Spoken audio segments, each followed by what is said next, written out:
Got some breaking news and some sad news out of California. Andrew Breitbart is dead at the age of 43, a man who has made his mark over the past few years in a more public way with several stories written, published, printed, broadcast about how Washington works and abuses on behalf of the federal government. He leaves behind a wife and 4 young children, said to have died of natural causes late last night near his home, or in his home rather, near Los Angeles, California. Andrew Breitbart made his mark along with Matt Drudge of the Drudge Report for several years before breaking off in a more independent capacity, running several websites out of his California office.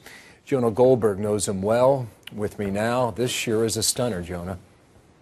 Yeah, I mean, I was on 5-10 minutes ago when I walk out and one of your producers told me about what was breaking on the wires. I'm still a little stunned about it. Andrew, I've known Andrew for a dozen years. We were sort of among the first guys out there on the web. Back in the old days of instant messenger, we would talk, I don't know, 5 times a day, you know, back in the late 90s, back when he was working for Drudge and I was starting National Review Online. He was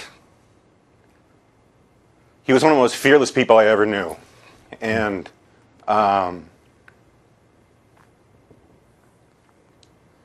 it's hard news to take. I bet. Jonah, I just want to read something to our viewers directly off the internet, and this was posted on one of his websites, Breitbart TV, and it goes like this. With a terrible feeling of pain and loss, we announce the passing of Andrew Breitbart. Andrew passed away unexpectedly from natural causes shortly after midnight this morning in Los Angeles. We have lost a husband, a father, a son, a brother, a dear friend, a patriot, and a happy warrior. Andrew lived boldly so that we more timid souls would dare to live freely and fully and fight for the fragile liberty he showed us how to love. Andrew recently wrote a new conclusion in a book called Righteous Indignation. Quote, I love my job. I love fighting for what I believe in. I love having fun while doing it. I love reporting stories that the complex refuses to report. I love fighting back. I love finding allies. And famously, I enjoy making enemies. Did he? Oh, yeah. No, I mean, Andrew, when I say he was the most fearless guy I ever knew, it really is true. I mean, he truly loved the fight. I mean, it's one of the things we really agreed on is it's important to be a happy warrior, and if you don't like being in the breach, get the hell out of the breach. And he really liked it. And he, one of his favorite pastimes was to retweet all of the hate that people threw at him because he considered it a badge of honor. Right. And kind of drove him a little bit, you would think. It did. I mean, it was his Wheaties. It's what he had for breakfast. Was he figured that if you're not taking flack, if you're taking flack, you got to be over the target.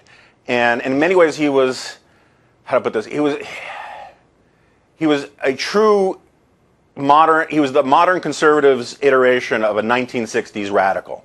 He really believed that the edifice of modern American liberalism was corrupt and hypocritical. He took deep and profound offense at being called a racist simply because he wanted to treat everybody the same and because he believed that free market and freedoms was the way to go. And that really rankled him, and he loved turning the tables back on his enemies. Sometimes maybe with too much gusto, maybe not. But he loved the fight. And what breaks my heart is his wife, Susie, and their 4 kids. You know, Susie was Andrew's rock and was sort of the yin to his yang. And is such a stable, great mom. And the idea of her being left alone now. You know, we were the same age.